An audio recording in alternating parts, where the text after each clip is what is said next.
Let me bring you some breaking news. We've just had a statement from Downing Street, which is a readout of a telephone call which has taken place this evening between the Prime Minister and Antonio Guterres, the Secretary General of the United Nations. Downing Street says the Prime Minister spoke to Mr Guterres this evening. The Prime Minister said there's currently little evidence of Russia disengaging.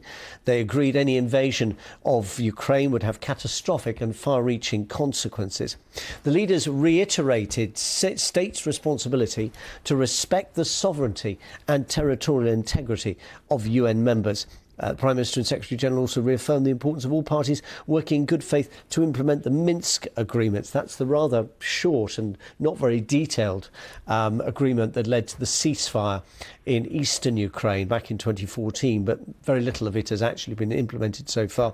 It's due to be discussed in a meeting of the UN Security Council tomorrow. Britain is going to be represented, Downing Street says, by the Europe Minister James Cleverly.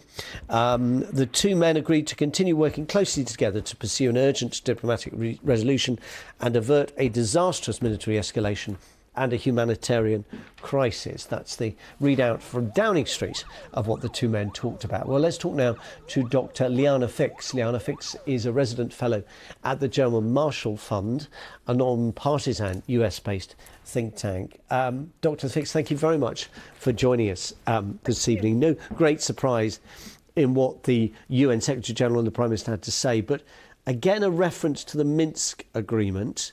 We heard a lot about it from President Putin yesterday in his news conference with Olaf Scholz, the German Chancellor. Tell us what is in it and what isn't in it and what status it has at the moment. Yeah, the Minsk Agreement has been the core piece of diplomacy basically since 2014-15 between Ukraine and Russia, and Germany and France play a major role in implementing the agreement. The problem with the provisions in the agreement, which say that Ukraine and Kiev should give some level of autonomy to the self-declared republics in the east, in exchange for elections in those self-declared republics, which should be free and fair elections. So that is the basis of the Minsk Agreement, which should sort of lead the way forward in a path which leads away from escalation. But the problem and the disagreement in the past was on the sequence of the Minsk Agreement. So what should come first? Free and fair elections, a withdrawal of weapons, especially of Russian troops and separatists from the region, or should the law on autonomy, on a special status for those regions come first? And this has been a core dispute because it really comes to the essence of Ukraine's sovereignty and territorial integrity, how the Minsk Agreement exactly is implemented, on Russian terms or on the terms agreed in 2015. And this matters, doesn't it, in terms of, I mean, we had only today President Zelensky holding this day of unity, trying to unify Ukrainians behind not only their country, but also kind of defiance of Russia and this claimed Russian aggression. Now, in the light of that, you've got two bits of, in the east of the country, the Donbass region, where you've kind of got sort of self-declared republics, frankly. If Minsk were actually implemented, potentially all bits of Ukraine could have a certain amount of extra freedom from the Kiev government. Is that really what Kiev wants?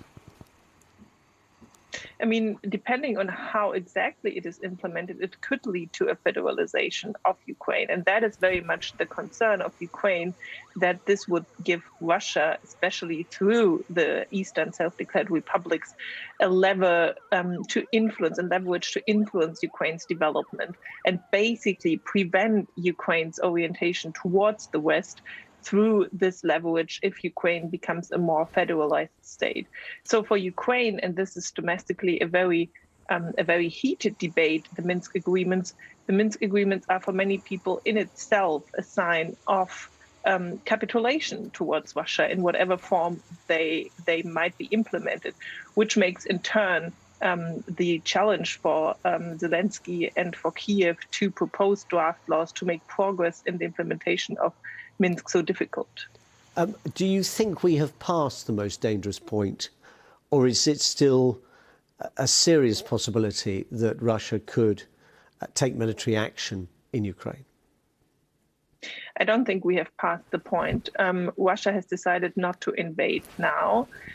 It wants to regain the political narrative of the crisis, which has been very much driven by revelations from the US side.